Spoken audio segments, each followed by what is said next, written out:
Devin here from LA Spas. We put together an educational series covering the most common questions about hot tub features and maintenance in under a minute.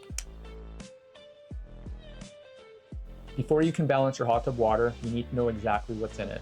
Testing isn't guesswork. It's the foundation of safe, comfortable, and long-lasting spa care. First option, test strips. They're quick, simple, and give you an immediate snapshot of your water's chemistry.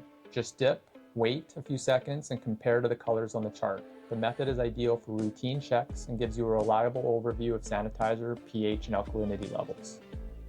Drop kits are the second option. These take a little bit more time, but they provide a greater accuracy. Just fill the sample tubes, add your recommended drops of each indicator, and compare the results to the target ranges.